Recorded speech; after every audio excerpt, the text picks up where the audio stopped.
क्या मार्केट यहाँ पे एक बेयर रन में दाखिल हो चुकी है? क्या अब सबको अपने ओल्ड कॉइन्स वगैरह बेच बाच के मार्केट से निकल जाना चाहिए? क्या अब कुछ नहीं बचा? तो वीडियो को पूरा देखो। इस वीडियो में आपके तमाम सवालों के बाद जवाब दूंगा और विद प्रॉपर लॉजिक दूंगा। अब आप लोग जानते हो दोस्तों कि कल जो है एक ब्लैक मंडे कंसीडर किया जा रहा था। जैसे मार्केट ओपन हुई हमने देखा तमाम फाइनेंशियल मार्केट जो है एक के बाद एक जो है क्रैश होती चली गई। जापान की मार्केट क्रैश हुई, तमाम एशियन मार्केट क्रैश हुई, इसके अलावा चाइना की मार्केट भी ज़बरदस्त तरीके से क्रैश हुई। सिंगापुर की मार्केट जो है वो पहली बार इतनी गंदी क्रैश हुई, 16 साल के अरसे में इतना बड़ा सिंगल डे के अंदर क्रैश कभी नहीं आया। एक के बाद एक बड़े एनालिस्ट ये बात करना स्टार्ट हो गए थे कि भाई ब्लैक मंडे जो है यहाँ पे सब कुछ लेके डूबेगा, 1987 की याद ताज़ा होगी और हमें वैसा ही एक बड़ा ज़बरदस्त तारीख का बदतरीन क्रैश जो है रात तक देखने को मिल जाएगा। अब यहाँ पे दोस्तों पहले ना आप लोगों ने समझना है कि आखिर फंडामेंटली मार्केट में चल क्या रहा है। आपको पता है कि टैरिफ नाफिज हो चुका है पूरी दुनिया के ऊपर, कोई कंट्री भी ट्रंप ने नहीं छोड़ी है। ट्रंप को नहीं मालूम था कि इसके बाद जो है मार्केट बर्बाद हो जाएगी। इतना बेवकूफ़ आपको लगता है ना, तो बेवकूफ़ है नहीं। उस सारी की सारी जो जंग छेड़ी है ना उसके पीछे पूरा है इसका मंसूबा है। मंसूबा क्या है? जब वो सदर बना तो उसको बताया गया यूएसए के पास जो है कोई पैसा नहीं है। उसने सोचा कोई मसला नहीं है, जो आपका एफईडी का चेयरमैन है यहाँ पे रेट कटिंग करेगा तो पैसा प्रिंट करने को मिलेगा और इस तरीके से जो है उससे अपने तमाम मामला को सॉल्व करने का मौका मिलेगा। बट वहाँ पे क्या हुआ, एफईडी चेयरमैन जो है एक तरह से ट्रंप के सामने खड़ा हो गया, हर चीज़ में रुकावट डालना शुरू हो गया। उसने तमाम जो कटिंग्स है, रेट कटिंग्स है, वो फौरी तौर पर बंद कर दी और ये बोलने लग गया भाई मुझे कोई जल्दी नहीं रेट कटिंग करने की। अब बताओ मुझे कि ट्रंप वहां पे क्या करेगा जब उसके पास कहीं लगाने को पैसा ही नहीं, कुछ करने को पैसा ही नहीं, तो किस तरीके से वो अपनी सदारत के दरमियान जो है कुछ ऐसा करेगा कि लोग जो है अगली बार भी उसको कंसीडर करें। तो फिर उसने एक प्लान बनाया और उस प्लान के थ्रू उसने 2 निशाने लगाए। तो उसके जहन में आया कि तमाम बड़ी बड़ी फैक्ट्रीज जो है वो इसी टैरिफ की वजह से जो अमेरिका पे लगा हुआ दुनिया की तरफ से वो दीगर ममालिक के अंदर मुंतकिल हो चुकी है, जिनमें चाइना सबसे बड़ा हब है और इसी वजह से अमेरिका की एक्सपोर्ट जो है वो ना होने के बराबर है। बट उसके ऊपर भी बाकी ममालिक ने एक बड़ा टैरिफ जो है नाफिज किया हुआ है, जबकि जो चीजें बाहर से आती है अमेरिका में जो कि ज़ाहिर बहुत ज्यादा है उन पे अमेरिका ने कोई बड़ा टैरिफ नहीं नाफिज किया हुआ था। तो उसने यहाँ पर सिंपल ये किया है कि अपनी बड़ी इंपोर्ट्स के ऊपर टैरिफ नाफिज करके उसने एक बड़ा पैसा जमा करने की ट्राई की है और उसका मेन फोकस इस बात पे है कि दुनिया भर में जो फैक्ट्रीज मुंतकिल हो चुकी हैं दीगर कंट्रीज की तरफ, वो तमाम फैक्ट्रीज जो है दोबारा अमेरिका में आए। जिनमें एक मिसाल मैं आपको दूं तो आप एप्पल की मिसाल ले लो। एप्पल की जो फैक्ट्रीज हैं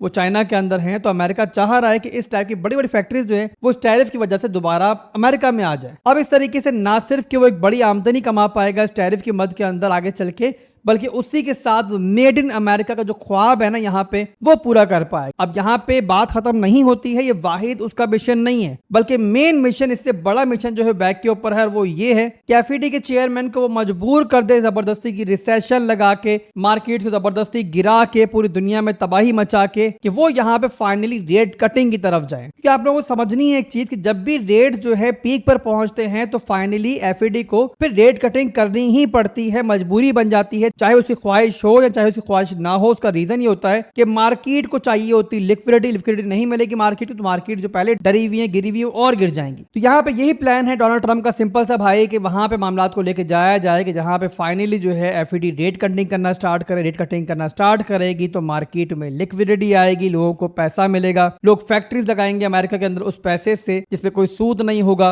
और सबसे इंपॉर्टेंट चीज कि उसको पैसा प्रिंट करने का मौका मिलेगा। और यूएसए पैसा प्रिंट करेगा तो इसका सिंपल सा मतलब है कि जो इस टाइम मार्केट्स आपको बर्बाद होती हुई दिख रही हैं, जो मार्केट्स आपको इस टाइम गिरती हुई दिख रही हैं, वो दोबारा से अपने कदमों पे खड़ी होंगी। तो जो प्लान ट्रंप ने बनाया वही आपको कल होता हुआ दिखा। चीजें पीक पर गई, फाइनेंशियल मार्केट जो है धड़ाम से नीचे गिरना शुरू हुई और उसके बाद जो वो प्लान कर रहा था कि बाकी कंट्रीज करेंगी वही हमें होता हुआ दिखा।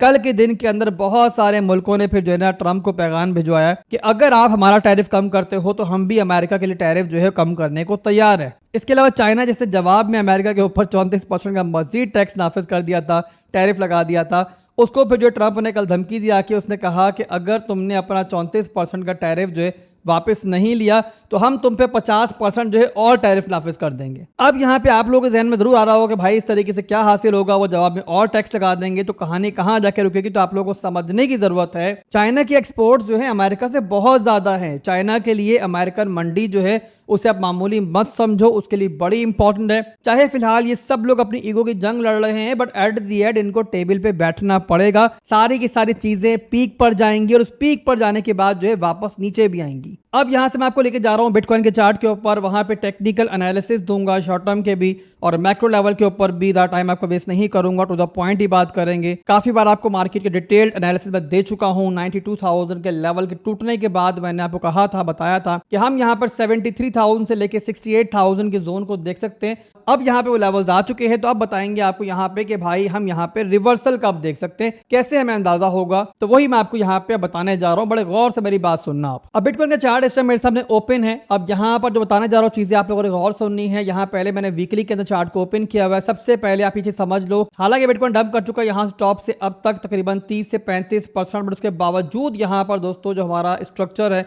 वो वीकली के अंदर जो है अभी ऊपर की तरफ ही है। यहाँ पे देखो तो ये बना एक हाई, ये बना एक लो, एक नया हाई बना, उसके बाद जस्ट यहाँ पे एक लो बन रहा है। इसके अलावा वीकली के अंदर देखो तो यहाँ पर हमारे पास एक 50 मूविंग एवरेज की सपोर्ट भी है। 2021 में देख लो हाई बना, ऑल टाइम हाई बना, उसके बाद मार्केट गिरी 50%। ये हमारी जो सपोर्ट थी 50 मूविंग एवरेज की, इसके नीचे क्लोजिंग तो हुई, बट क्लोजिंग जो है इसके बहुत नीचे नहीं गई, यानी कि प्राइस जो है इसके आसपास ही रही। तो हमने देखा कि मार्केट जो है दोबारा पंप कर गई। वैसे देखो दोबारा मार्केट नीचे गिरी, इस बार जो है क्लोजिंग नीचे हुई, उसके बाद मार्केट जो है 50 मूविंग एवरेज से काफी नीचे आ गई। तो उसके बाद एक रिटेस्ट के बाद सिंपल कंफर्मेशन मिल गई कि भाई यहां से बेयर मार्केट स्टार्ट हो चुकी है और हमने एक लंबी बेयर मार्केट देखी। उसके बाद देखो दोबारा 50 मूविंग एवरेज यही रिक्लेम हुई, तो मार्केट दोबारा ट्रेंडिंग मार्केट में दाखिल हो गई, बुल मार्केट स्टार्ट हो गया और उसके बाद दोबारा हमें एक ऑल टाइम हाई मिला 73,000 के आसपास। उसके बाद मार्केट दोबारा गिरी, ये 50 मूविंग एवरेज होल्ड हुई, एक दफा फिर से हमने ऑल टाइम हाई देखा और अब यहाँ पे एक दफा फिर से यही 50 मूविंग एवरेज जो है वीकली के अंदर रिटेस्ट हो रही है। तो वीकली के अंदर दो इंपॉर्टेंट लेवल जो मार्क किए हैं मैंने, एक तो 50 मूविंग एवरेज, सेकंड यहाँ पर एक इंपॉर्टेंट डिमांड जोन है, वही मैंने मार्क किया हुआ है। इसके बारे में हमने लास्ट वीडियोस में भी डिस्कस किया कि इसे क्यों मार्क किया है, तो इसमें टाइम वेस्ट नहीं करेंगे दोबारा इसके बारे में डिटेल देने में। अब यहाँ से चार्ट को कन्वर्ट करता हूँ, मैं आगे बढ़ाता हूँ डेली के अंदर, वहां पे फर्दर आपको चीजें कंक्लूड करके बताते हैं कि यहाँ पे क्या हो रहा है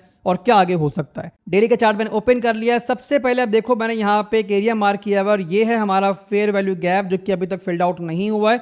और यहाँ पे इसी के साथ जो है एक और इम्पॉर्टेंट चीज भी है और वो है हमारा पिछले जोन के टूटने के बाद ब्रेकर जोन। और यहाँ पे याद होगा आप लोगों को, काफी देर से मैं आपको समझा रहा हूँ कि जो मार्केट ऊपर नीचे हो रही है, एट द एंड जो इसका ठिकाना है, जो टैब है हमें वहीं पे लगता हुआ दिख रहा है, इस जोन पे लगता हुआ दिख रहा है और वो जोन है हमारा 73,000 से लेके लगभग यहाँ पे 68,000 का ये वाला जोन। तो यहाँ पे सबसे पहले तो आपको कंफर्म हो चुका है कि पूरे का पूरा जोन जो है यहाँ पे ओवरऑल एक मेजर डिमांड जोन है, एक स्ट्रॉन्ग डिमांड जोन है। इसके अलावा 92,000 के लेवल के टूटने पर कंफर्मेशन क्यों मिली थी वो भी आप लोगों को पता ही है, काफी दफा एक्सप्लेन कर चुका हूं कि 92,000 का जो लेवल है टूटने के बाद जो है ना, जो बिटकॉइन पहले हायर हाइज हायर लोस बना रहा था डेली के अंदर, वो यहाँ पे जो है लोअर लोस लोअर हाई में शिफ्ट हो गया। तो यहाँ पर देखो तो अभी बिटकॉइन जो है वो लोअर लोस लोअर हाई बना रहा है। ये बना हमारा एक लास्ट हाई और उसके बाद हमें मिला है अब यहाँ पे एक नया लो। अब यहाँ पे स्ट्रॉन्ग हाई का जो हमारा सप्लाई जोन बन रहा है फिलहाल के लिए, जो कि एक बड़ा सप्लाई जोन होता है, वो बन रहा है हमारा इस जोन के ऊपर। ये हमारा लास्ट हाई है। ये पूरे का पूरा जो है ना कमिंग डेज के अंदर एक मेजर सप्लाई जोन का काम करेगा और ये बनता है एरिया हमारा 85,000 से लेकर लगभग 88,000 का लेवल। इसी के साथ यहाँ पे एक और रेजिस्टेंस भी है और वो है एक ट्रेंड की रेजिस्टेंस, जहां से बिटकॉइन जो है ऑल टाइम हाई बनाने के बाद से बार बार रिजेक्शन ले रहा है और इस बार ये अलाइन हो रही है इस लेवल के साथ। और इस लेवल की 84,000 से लेके 82,000 के लेवल की एक और इंपॉर्टेंस भी है और वो क्या इंपॉर्टेंस है उसके लिए मैं आपको लेके चलता हूं 4 घंटे के अंदर। यहां पर हमारा जो है ना एक सीएमई गैप बिल्ड आउट हो गया है और ये सीएमई गैप जो बिल्ड आउट हुआ है ये रिसेंट डंप के अंदर हुआ है, जो वीकेंड पे स्टार्ट हो गया था, यानी कि मार्केट ओपन होने से पहले स्टार्ट हो गया था। और ये बना है हमारा ओवरऑल तकरीबन देखो तो 84,000 से लेके लगभग यहाँ पे 79,700 तक। तो यहाँ बिटकॉइन पंप करके अगर इस जोन तक भी आता है ना, तो आप लोगों ने जहन में रखना है कि यहाँ पे जस्ट जो है हमारा सीएमई गैप जो है फिल्ड आउट हुआ है और यहाँ पे चांसेस यही है कि सीएमई गैप को फिल्ड आउट करने के बाद और इन एरियाज से रेजिस्टेंस लेने के बाद जो है बिटकॉइन दोबारा इस तरीके से रिजेक्ट होगा और दोबारा हमें जो है करेक्शन आती हुई दिखेगी मार्केट के अंदर। तो लेवल टू लेवल जो भी ट्रेडिंग कर रहे हैं उन लोगों को जहन में रहना चाहिए कि यहाँ पर जो मूव चल रहा है वो फिलहाल भी एक रिलीफ रैली ही है और एक शॉर्ट स्क्वीज आप कह सकते हो। ज़ाहिर एक बड़ा डंप आया था और मैंने पहले भी काफ़ी बार समझाया आपको कि मार्केट जब भी पंप करती है ना, इस तरीके से स्ट्रेट फॉरवर्ड पंप नहीं करेगी, टारगेट हिट नहीं करेगी और जब भी मार्केट डंप करेगी स्ट्रेट फॉरवर्ड एक कैंडल के अंदर नीचे नहीं आ जाएगी। हमेशा मार्केट जो है एक ट्रेंड में मूव करती है, हायर हाइज हायर लोस बनाती हुई मार्केट ऊपर जाती है और लोअर लोस लोअर हाइज बनाती हुई मार्केट नीचे की तरफ आती है। जैसे यहां पर देखो तो 92,000 से हमें आइडिया हो चुका था कि हमारा ये वाला जोन जो है हिट होने जा रहा है, बट उसके बावजूद देखो तो मार्केट डायरेक्ट जो है जोन पे आके नहीं गिरी है, बल्कि देखो तो लोअर लोज लोअर हाइज बनाती हुई नीचे की तरफ आ रही है, डंप करती है, फिर दोबारा पंप करती है, मजीद लोगों को ट्रैप करती है, फिर डंप करती है, मार्केट फिर पंप करती है, लोगों को ट्रैप करती है और फिर डंप करती है। इस तरीके से अब डंप के बाद दोबारा एक हमारा लोअर हाई का मूव चल रहा है, और लोअर हाई का मूव तब तक लोअर हाई का मूव है कि जब तक हमारा प्रीवियस स्ट्रॉन्ग हाई का एरिया जो है वो डेली के अंदर दोबारा ऊपर की तरफ ब्रेक ना हो जाए। तो यहाँ पे 74,000 का लो मिल चुका है और मेरे हिसाब से दोबारा मार्केट नीचे जाती है, बिटकॉइन एक नया लो बनाने जाता है, तो जो इस दफा का लोकल बॉटम होगा हमारा वो बहुत ज्यादा नीचे नहीं होगा, और मेरे हिसाब से यहीं पर जो है बिटकॉइन इस तरीके से एक लोकल बॉटम बनाएगा और उसके बाद फिर मार्केट जो है कुछ अर्सा हमें कंसोलिडेशन में देख सकती है। इस तरीके से जब बॉटम्स बनते हैं तो मार्केट करती है और लोगों को थकाने के बाद जो है फिर हमें प्रॉपर एक जबरदस्त रैली जो है कमिंग मंथ्स में दोबारा स्टार्ट होती हुई दिख सकती है इस तरीके से। तो यहाँ पर दोस्तों वही मेरे भाई अभी भी है जो 92,000 के लेवल के टूटने के बाद मैंने बताए थे आपको, ये लेवल टूटा था तो दायरा में कंफर्मेशन मिली थी कि अब यहाँ पर जो है ना नीचे की टेरिटरी में हम दाखिल हो चुके हैं। उसी वक्त मैंने आपको 50 मूविंग एवरेज के बारे में भी और इस लेवल के बारे में भी बताया था। मेरी तमाम पिछली वीडियोस पड़ी हुई हैं, आप चाहो तो जाके देख सकते हो, और वही इस टाइम हो रहा है। फंडामेंटली भी चीजें जो है बहुत ज्यादा पीक पर जा चुकी हैं, जो कुछ बुरा हो सकता है मार्केट के अंदर वो होता हुआ हमें दिख रहा है, और अब मेरे हिसाब से आहिस्ता आहिस्ता जो है कमिंग मंथ्स के अंदर दायरा टाइम तो लगेगा थोड़ा बहुत, बट चीजें जो है मेल्ट डाउन भी होंगी, बेटर भी होंगी। तो उससे पहले यहाँ पर दोस्तों मार्केट अगर आपको एक और लो देती है इस लेवल तक दोबारा से, फंडामेंटली आपको चीजें और ज्यादा पैनिक करती हैं, तो वहां पर जाहिर पैनिक तो होंगे। मैं कहूँ पैनिक नहीं करो, परेशान नहीं हो तो फजूल सी बात है,